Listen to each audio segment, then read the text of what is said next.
बेटा तू यहाँ मुझसे मिलने आई है या अपनी भाभी का काम बढ़ाने के लिए? अरे उसकी मदद नहीं कर सकती तो कम से कम उसका काम तो मत बढ़ा। शोभा जी अपनी बेटी मानवी से बोली। अरे ऐसा क्या काम बढ़ा दिया मम्मी मैंने जो आप मुझे सुना रही हो? ज़रूर भाभी ने ही आपसे शिकायत की होगी। मानवी उल्टा अपनी भाभी सुमन पर इल्ज़ाम लगाते हुए बोली। बहू मुझसे क्या शिकायत करेगी? उसने तो कुछ नहीं कहा, पर मैं क्या अपनी आंखें बंद करके बैठी हूँ जो मुझे दिखाई नहीं देता कि यहाँ तुम मुझसे मिलने के बहाने आई हो, लेकिन अपने बच्चों को यहाँ छोड़कर खुद अपनी सहेलियों के साथ घूमने निकल जाती है। अब मम्मी अपने मायके में भी अपनी मनमानी ना कर सकूं तो फिर मायके और ससुराल में फ़र्क ही क्या होगा? थोड़ी बहुत आज़ादी तो होनी ही चाहिए ना। मानवी बेफिक्री से बोली। बेफिक्री कैसी बेफिक्री? यहाँ मैं रेस्ट पर हूँ। तुम्हारी भाभी के साथ उसका 3 साल का बेटा है, वो उसे संभालते हुए घर का काम कर रही है, मुझे संभाल रही है। ये क्या कम था जो तुमने भी आकर अपने बच्चों की जिम्मेदारी उस पर डाल दी और खुद बाहर घूमने चली गई? मम्मी आपने पहले तो कभी नहीं टोका मुझे, जो आज इतना टोक रही हो। अचानक क्या हो गया? आज आपको अपनी बहू पर प्यार आने लगा, जिसके पीछे आप अपनी बेटी को भी सुनाने को तैयार हो गई? मानवी बिगड़ते हुए बोली।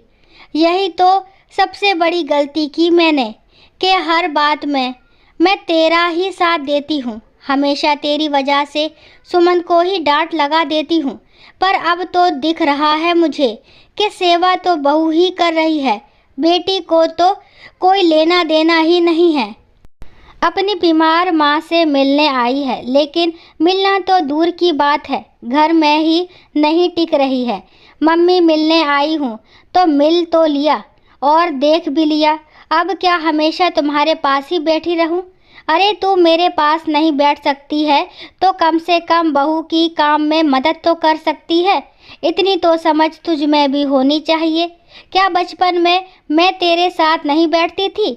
बस मम्मी, ससुराल में भी काम करो और अब यहाँ मायके भी आकर काम करो। कहीं तो थोड़ी आज़ादी होनी चाहिए। तुम्हारी बहू को काम करते ज़ोर आता है क्या? एक तो तुम्हारी बहू ने लापरवाही से मेरे बेटे का सिर फोड़ दिया, ऊपर से आप मुझे सुना रही हो। इस घर के काम की जिम्मेदारी उसकी है, मेरी नहीं। हाँ, उसकी जिम्मेदारी है और वो अपनी जिम्मेदारी बखूबी निभा रही है, पर ऐसे लोगों का घर में स्वागत नहीं है जो उल्टा उसका काम बढ़ाने के लिए आ रहे हैं। मुझसे मिलने आई थी ना, मिल चुकी ना, देख भी लिया ना मुझे, अब जा तेरे ससुराल। क्यों बैठी है यहाँ पर? शोभा जी ने मानवी को लताड़ते हुए कहा। शोभा जी की बात सुनकर मानवी ज़्यादा चिढ़ गई और चिल्लाते हुए बोली। हाँ हाँ जा रही हूँ, मुझे भी नहीं रहना यहाँ पर, जहाँ बहू को बेटी से ऊपर माना जाता है। वैसे भी यहाँ आकर आफत ही मोल ली मैंने। अब ससुराल जाकर और जवाब दो कि बेटे का सिर कैसे फूट गया। जवाब क्या देना है? सीधा सीधा बोल देना कि आपस में ही लड़ पड़े और सिर फोड़ लिया। हाँ, आप तो चाहती यही हो कि मुझे डांट पड़े। मुझे तो अब बिल्कुल नहीं रुकना यहाँ पर। कहती हुई मानवी कमरे में अपना सामान लेने चली गई। वहीं सुमन एक तरफ सिर झुकाए खड़ी थी। उसे देखकर शोभा जी ने कहा, अब तू यहाँ क्या मुंह नीचे करके खड़ी हुई है? जा जाकर अपना काम कर। इसका तो नाटक यूं ही चलता रहेगा। अभी तुनकती हुई जा रही है, अपने आप आ जाएगी 2-4 दिन में। शोभा जी की बात सुनकर सुमन चुपचाप अपना काम करने चली गई।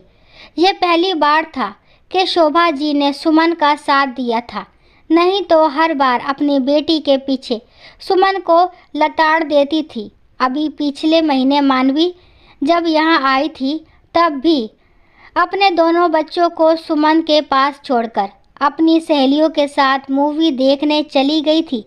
इधर शोभा जी भी मदद करने की जगह पड़ोस में सत्संग में चली गई। जब सुमन रसोई में खाना बना रही थी तो तीनों बच्चे आपस में ही लड़ पड़े और मानवी के बेटे ने सुमन के बेटे प्रिंस को धक्का दे दिया, जिससे प्रिंस के सिर पर चोट आ गई। वो तो उसी समय पापा जी घर पर आ गए, जो प्रिंस को लेकर फटाफट डॉक्टर के पास दौड़े। लेकिन जब शोभा जी घर पर आई तो उन्होंने सुमन को ही डांटना शुरू कर दिया।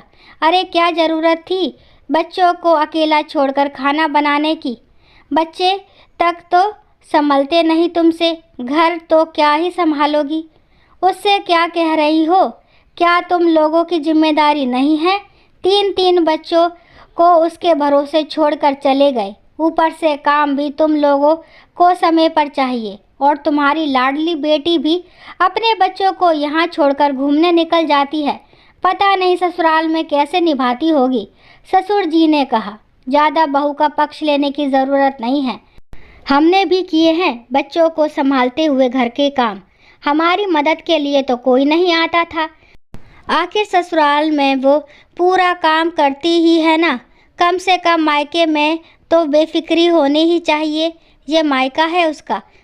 सासू जी ने बड़बड़ाना शुरू किया तो ससुर जी भी चुप हो गए। लेकिन अभी शोभा जी ने अपेंडिक्स का ऑपरेशन कराया था, इसलिए वो रेस्ट पर थी। मानवी अपने मायके उनसे मिलने आई हुई थी, लेकिन सिर्फ मिलने का तो बहाना था। वो तो अक्सर ही अपने बच्चों को यहाँ छोड़कर अपनी सहेलियों के साथ घूमने निकल जाती। और अब तो शोभा जी भी देख रही थी कि सुमन कैसे अकेली 3 बच्चों को संभालते हुए घर का काम भी कर रही थी और उन्हें भी संभाल रही थी। साथ ही आए गए लोगों को भी देख रही थी। ये देखकर उन्हें मानवी पर बड़ा गुस्सा आता था। कम से कम अभी तो वो काम में मदद करा ही सकती थी। आज भी मानवी बाजार गई हुई थी। पीछे मानवी के दोनों बच्चे आपस में लड़ पड़े। सुमन ने संभालते हुए भी मानवी के बड़े बेटे ने अपने छोटे भाई को धक्का दे दिया। इस कारण उसके सिर पर लगी और सिर पर सूजन आ गई। जब मानवी घर आई तो उसने सुमन पर चिल्लाना शुरू कर दिया। भाभी, ये क्या कर दिया आपने?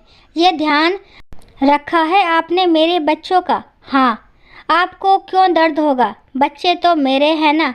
ये सब सुनकर शोभा जी से रहा नहीं गया और उन्होंने मानवी को डांट दिया। खैर, थोड़ी देर बाद मानवी अपने सामान के साथ बाहर आई और अपने दोनों बच्चों को लेकर वहां से रवाना हो गई। पर इस बार शोभा जी ने उसे बिल्कुल नहीं रोका। दोस्तों, आशा करती हूँ ये कहानी आपको ज़रूर पसंद आई होगी।